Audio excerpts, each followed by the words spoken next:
Alright, trying something a little new this week, so I hope it works out well. I have like 3 windows to pay attention to here, but I think this will be better than me having to record over and over again. So, as I said in the team builder, at least I think I did, I predicted a team of Lottie, Torn T, Entei, Registeel, Reuniclus, and Mega DNC, so did a decent job this week. I didn't expect them to bring both the Sock and the Lottie, so I have to assume that one of them is not Choice Scarfed. I'm going to go ahead and play as if both are Choice Scarfed and just think that he brought 2 Choice Scarfers against me. But I'll be careful and assume that one of them isn't. DNC is obviously going to be Mega DNC. Tentacruel is probably going to be pretty bulky, especially given his team. Entei I'm going to have to scout for, actually. I didn't mention this in the team builder, and I'm actually going to pause this here. I didn't mention this in the team builder, but one of the few counters he actually has to Vaporeon is a Solar Beam.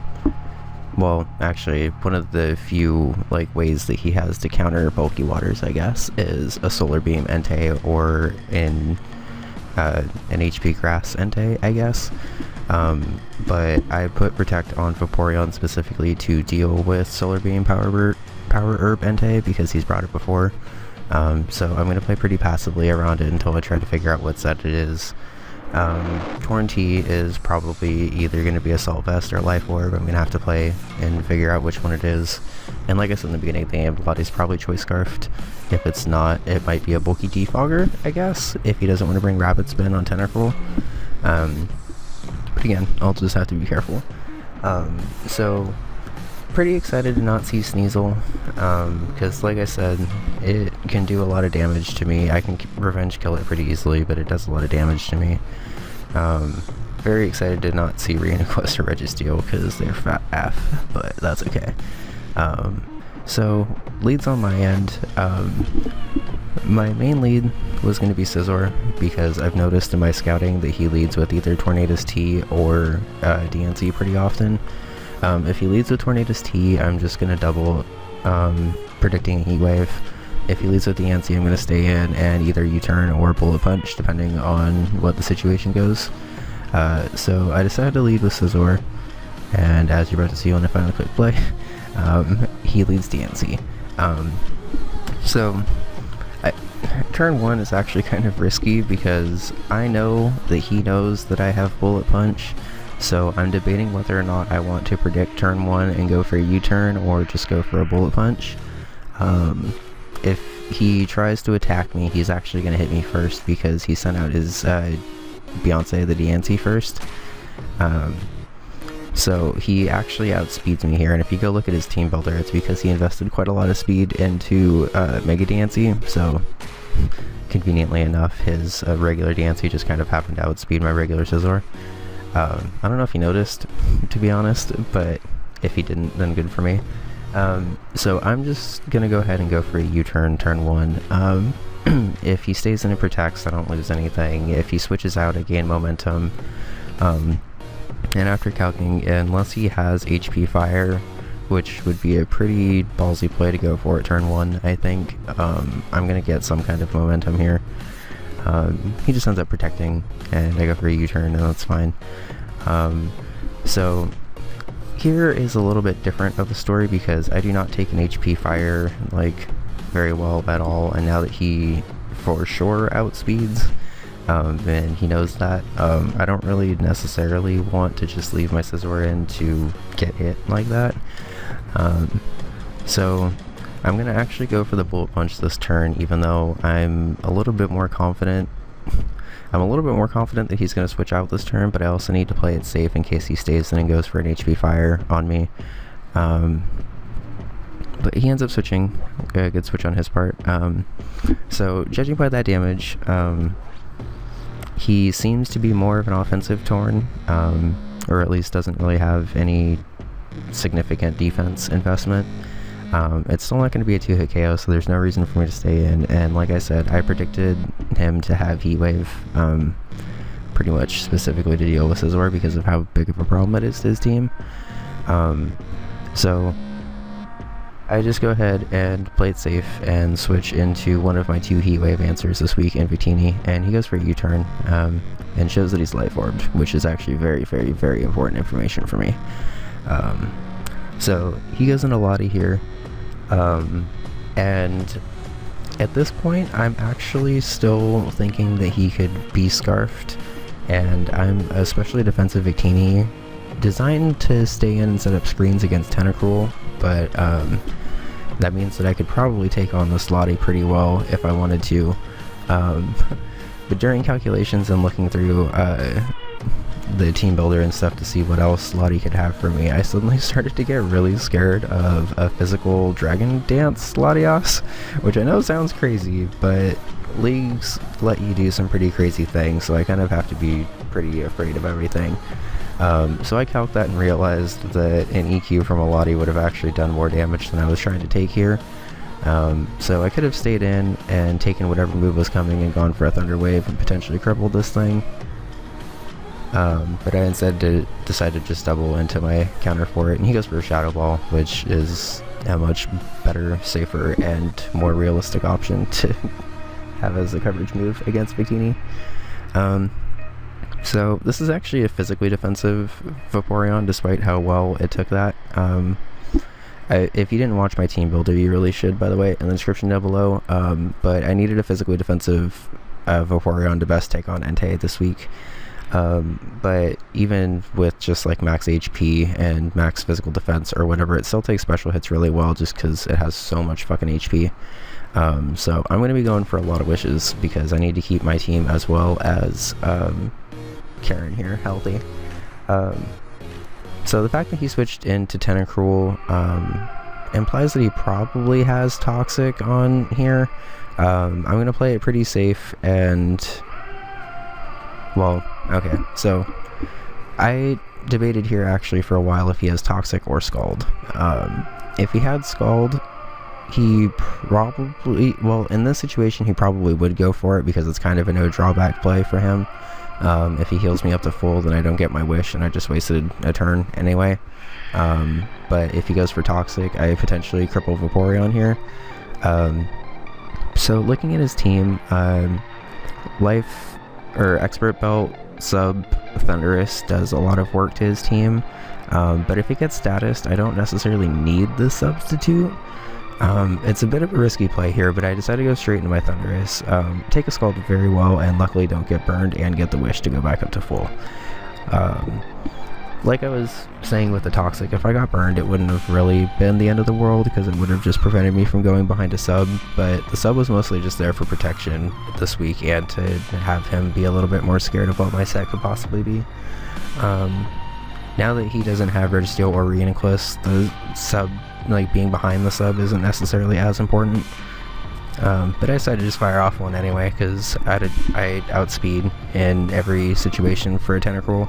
So worst case scenario, he had a coverage move that broke my sub. I'm just sitting there at 76% instead of 100%, and then I can probably kill it off because it'll be more offensive. He doubles into DNC, which is good for me because free sub. I'm just gonna get Thunderbolt off now. He goes for the Diamond Storm to break the sub. Crit didn't matter. It would have probably done about like 60% anyway, so it turned it from an easy revenge kill to an easier revenge kill, I guess. Or I guess for him it turned it into a 2-hit KO to a bigger 2-hit KO, I guess. Where am I? Somewhere here. Okay. So, like I learned before, Vaporeon's my switch in. It even takes a Diamond Storm very well, which is actually pretty nice because Mega DNC has a shit ton of attack, as well as special attack, and both are stab. So goes for the Moonblast. I just decide again to get a wish. I need to play pretty passively with Vaporeon this week because it's so important. I don't think I've actually had to play this passively with Vaporeon since like week 2 or something it was, where I actually ran out of protects because I had to keep Vaporeon alive for so long. But with how important it is against DNC and Entei and Latios actually, and Tentacruel, like, Vaporeon just straight up walls his team, so I need to keep it as healthy as I can. Predicting another attack and wanting to get momentum, I decided to go in here. He's not going to go for an HP Fire on a Vaporeon that's giving him a ton of problems. Like, he has to directly attack the thing in front of him. So in here, I guess I can actually wait for the turn to switch. So here, I know that he's switching. He doesn't want to lose DNC. He likes to keep things as fodder for when he actually needs to sack stuff off. So I know that he's going to switch, and for me, that's a free knockoff on something. And it happens to be the Torn T, which is nice. Which is actually very nice, because now I guaranteed live Heat Wave because I have an Aqua Berry. So, good news is this Torn T is able to move around a lot still because it's fast and has U-turn and stuff, but it's pretty much crippled, honestly. If you go and watch his team builder, he wasn't super sold on this Torn T anyway because I had a lot of answers to it, but this early prediction definitely helped. Oh, sorry, and as you see, he knocked off the life orb. So, he makes a good double here into Entei to get some offensive momentum. I just go for the safe Bullet Punch because we saw from turn 2 or whatever it was that Bullet Punch did over 40%, so it would have been a kill. No reason for me not to go for it, honestly. He can make a nice prediction here and go for a Solar Beam and just, like, destroy Vaporeon. He instead just goes for a really strong Sacred Fire. Again, doesn't get a burn. I got pretty lucky this game and not getting burned, honestly, because Sacred Fire has over a 50% chance to burn and Scald has 30, so dodging 2 of those is nice. So I calc that and realized that that's a very, very offensive Entei, but I'm not 100% sure on what set it is, and I'm still really fearing the Power Herb Solar Beam set, honestly. And just have him, like, be some Fire Plate set or something. So, again, like I did in turn 2, I switch into Thundurus. Again, don't get burned, so that's 2 Scalds and a Sacred Fire that haven't burned yet, which is absolutely ridiculous. The burn on Vaporeon would have been much worse than the burn on Thundurus, because like I said, Thundurus is kind of just here to provide some offensive momentum and punch a couple holes, but Vaporeon literally walls over half of his team. So I go for a sub again. He shows the coverage move to show that I can't get a sub, so I'm like, okay, I guess I'm attacking you then. It doesn't do very much to Latias, and we're back in this game of me trying to switch into Vaporeon to take a hit. He shows the coverage move for Thundurus, which is nice because Karen resists that. It pretty much just gets health back all the way here. This is a pretty long game, so I'm going to speed through turns a little bit more than I normally do, and I make a bit of a misplay here because I predict him to switch out and sack Lottie or something, or to predict my wish to go into Diancie. I didn't mean to say sack Lottie, sorry, I meant to say he was going to either sack Diancie or go into Diancie to try to get a free switch, but he instead makes an aggressive play and just goes straight for a Draco on my Scald. Also, if you're wondering, my Scald doesn't burn either, so apparently things just weren't allowed to burn this game. So now I played a little bit aggressively there because I over-predicted him to switch out to try to have something that was more of a direct answer to Karen, because as you had kind of seen, it wasn't really doing very much. And at this point I had assumed that he was Scarfed, but obviously switching up moves there shows that he's obviously not Scarfed. I don't know what item he is because he's obviously not gaining health back at the end of every turn. He's not losing health at the end of every turn, so he's not Life Orb. So I'll have to try to figure out what he is, but either way, my Vaporeon's kind of in a rough situation here. So I need to protect to get a little bit more health back, and he actually goes for Draco again, which is kind of surprising to me. I know it would have actually killed off Vaporeon, but then that would have given me an absolutely free switch into something, because he would have been at -4. So I take the switch into Absol here, even though Absol has Piss defenses and that still does so much damage. But you know what, that for Absol, that's actually not that bad. I don't have Protect on this set, so I don't want to go for it here, and I can't go for it here and just get a free Mega Evolution. So here I have to predict if he's going to switch out, in which case Pursuit is the better play, or attack me again, in which case Sucker Punch is the better play.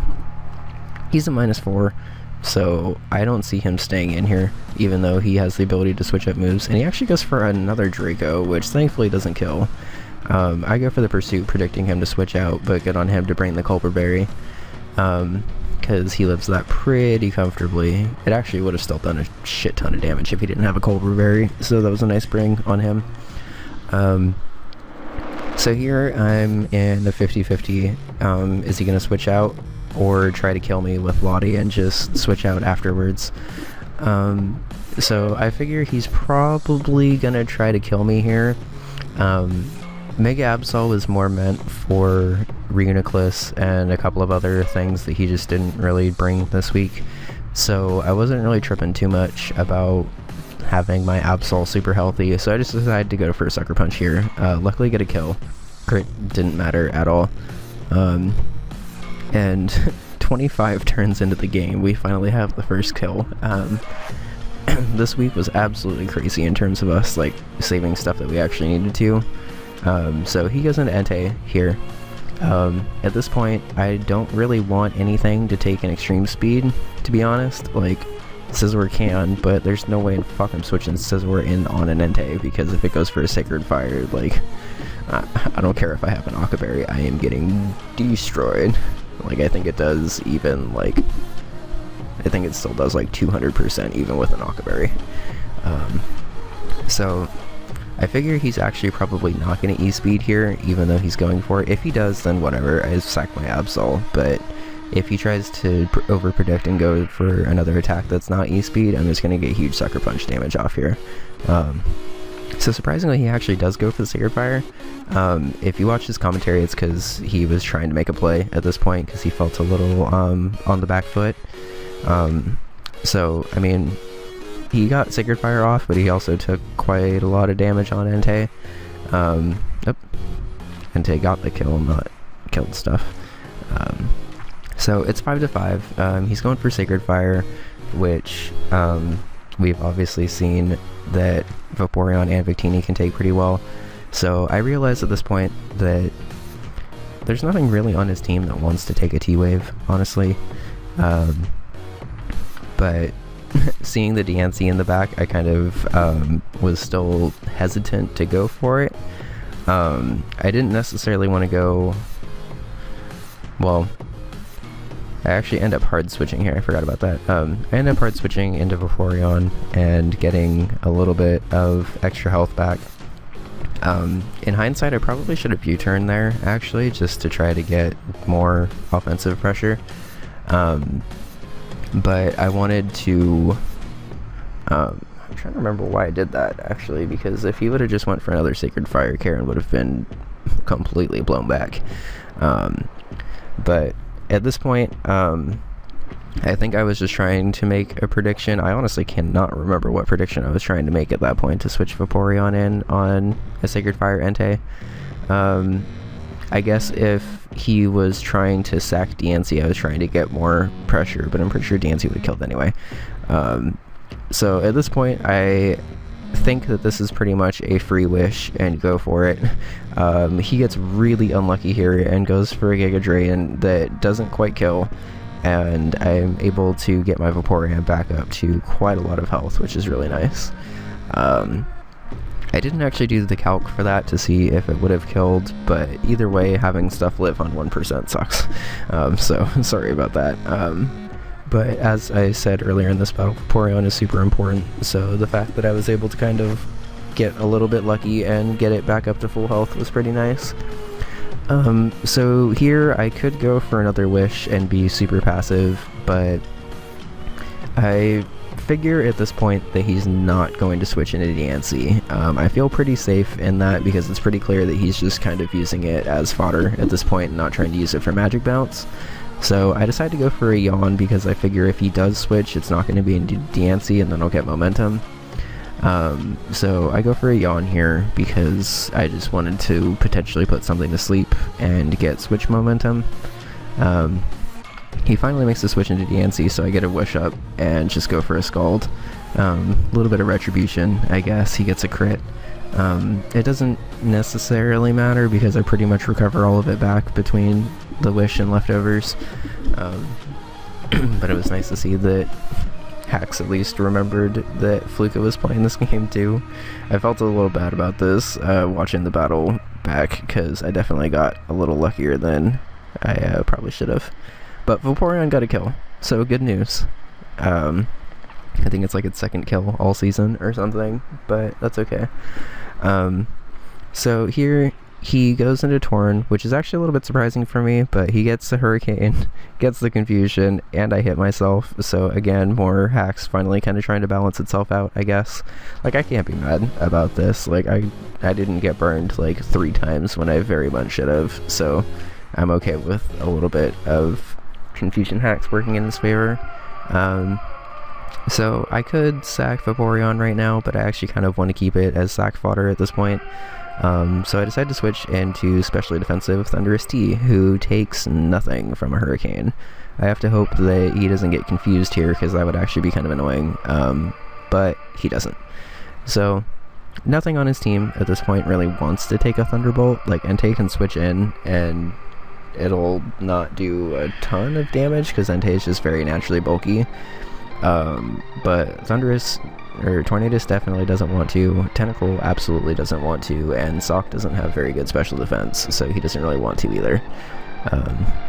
So I just go for the Thunderbolt. He goes for a U-turn, and ends up sacking his Tentacle here. If you watch his, or I guess he ends up sacking his Tentacle in the next turn, I guess, but if you watch his replay, he actually went for a knockoff there, but got kind of screwed over because Showdown's not very good at canceling moves after you've like selected it or whatever. So he would have knocked off my Expert Belt, which in hindsight wouldn't have really done too much either. It let me do a little bit of extra damage to stuff, but it wasn't like super critical damage at this point. I had Expert Belt on there for Registeel and Reuniclus for their coverage moves, but since neither of them came, it didn't really matter. So he gets a free switch into something. I was actually really fearing the Sock here, but he goes into the Entei instead, which is kind of nice for me. So I could sack Vaporeon here, and in hindsight that probably would have been the better play. But instead, I decided to switch directly into Nidoking, predicting an extreme speed, which wouldn't have done very much damage to me. Like, I think it was 3-hit KO or something. Instead, he goes for a Sacred Fire, he gets a crit, or doesn't even get a crit, just does insane damage. And I finally realized at this point that this thing's banded. I don't know why it took me 37 turns into the battle to like 100% confirm that this thing was banded. I kind of figured he was some kind of choiced item based on how he was playing it, but I didn't really think that it was a choice band. Alright, sorry, you probably didn't even hear a cut there, but I had to go for a second. So I realized at this point that this thing's banded 100%. I need to get a clean switch. So I make the play I should have made before and switch into Vaporeon, but he... Alright, sorry if this part of the battle's jumpy. I'll have to look at this and editing and make sure, but I've had to kind of run around a little bit lately. So at this point, I needed something that would switch into a Sacred Fire, so I switched into Victini to get momentum, and he switches into Avion here. I'm kind of tired of this thing getting fast U-turns off, so I just decided to go for a Thunder Wave since it's going to hit all 3 of the members on his team, and cripple them, basically. I'm not playing for hacks here, because I've already gotten enough, but I am playing for speed control, because all 3 of these things are... Had to cut here again, but yeah, Thunder Wave, good. So, going for it. He ends up going for a knockoff here, I guess assuming that I'm an offensive Victini, which is a pretty good assumption, because I've played it as if it was offensive most of this game. But now that I have a Thunder Wave off, nothing here really wants to take this. So I'm pretty excited to just fire off an uninvested V-Create and kill off this thing that gave me so much trouble. Where are you on here? There you go. So at this point, I'm feeling pretty good, but I realize that I have two very big offensive threats in front of me still. And now that I have the defense and speed drops, I don't want to stay in here with Victini, so I have to sack something. There's no two ways about it. So I figure at this point Vaporeon's definitely done the work that it needs to do. I kind of wanted to actually save it this week to save differential, but it wasn't super worth it. Because now I get to come in, take a Banded, not very well, but take a Banded Sacred Fire and get off a Peril on this thing. So now the only way it's outspeeding anything on the rest of my team is if it goes for extreme speed, and everything on the rest of my team can revenge kill it. So at this point I'm actually feeling pretty confident. Entei has been neutralized, and all he has left is the Sock. If he goes for another Sacred Fire here, he kills me, and I get a clean switch into something. But on the off chance he doubles, I actually go for a double Thunder Wave here, because if he switched into Sock predicting me to U-turn or something like that, figuring out I was the defensive set, I would have just won the game right there. But instead he makes a nice play, goes for V-Create, or Sacred Fire, kills, and I switch into Fluorite here. Free Earth Power, pretty much. I outspeed Entei now, and it's not going to be able to kill me with Sacred Fire. And Sock doesn't necessarily want to switch into it. He does because he wants to switch out moves, but so I do a big chunk of damage here. And because I kept Thundurus and Scizor and Nidoking around, by the way, I'm assuming this thing's Choice Scarfed. If it's Sub-Salic or something like that, that's actually a little bit more of an issue, because he can change up moves on me and do quite a lot of damage to my team while still outspeeding most of it. But at this point, I just need to stay in and do damage. I figure he's Scarfed, so if he's Scarfed, he's obviously going to kill me with pretty much anything. But like I said, there's not really anything that he can lock himself into that can sweep from here, as far as I know. So he goes for close combat, kills off Nidoking. Not really a big deal. It would have been nice to keep Nidoking around for differential, but, you know, whatever. I go into Scizor here because Bullet Punch just cleans up. I don't feel super confident about a Bullet Punch cleaning up after I see that that's 16%, but it doesn't matter, because he's just going to go for E-Speed there and get parried, and he is not going to outspeed a Bullet Punch here, and I win 2-0. So a very, very, very excellent game. Sorry my commentary got a little choppy there towards the middle, where I had to keep pausing over and over again, but I hope the rest of the commentary kind of made up for it. Probably my longest battle on the channel, I think. I don't think I've had anything that's gone this long, unless there was some random battle that I had in my Showdown series or something. Which, by the way, let me know, I guess, if you want me to bring that back. I've been a little bit more inspired to do YouTube stuff, so I'm trying to figure out things that I actually want to do going forward. But anyway, excellent game, Fluka. I'm going to pause this. I'll leave all of his stuff down in the description below, because he has an active YouTube channel and has been posting all the battles and team builders and stuff that he's been doing the entire season. Definitely recommend go checking him out, because he has a lot of good games coming up. Next week, I believe we're playing the Luxrays. And actually, before I get into that, sorry, I know I just said, like, last week that I was going to do a cool little, like, screen cap and talk about my team and stuff, but I just straight up, like, don't have time for that this week. It'll come back next week, I promise, because I have the stuff for it. But I just, like, actually don't have time to do it this week. So next week we are playing, if the Google Doc load, yeah, we're playing the Tentacruels. Coach, I don't remember the coach offhand. This is really unprofessional, and I'm really sorry to the coach of the Tentacruels, because I know I talk to you all the time in Skype, but my brain isn't working anymore. JTN2000 is your name, and I totally remembered that. Alright. I might just edit a nice big picture over this part so you don't see me scrambling around. But anyway, look forward to that, because the Tentacruels have been on a tear lately. So it's going to be another good battle. We're 6-5 now and look to be in potential position for playoffs, but there are also a lot of coaches like right around us. So the heat's definitely on. So stay tuned. Thank you guys for your support. It's been really appreciated. Yeah, I'll see you next time. Bye.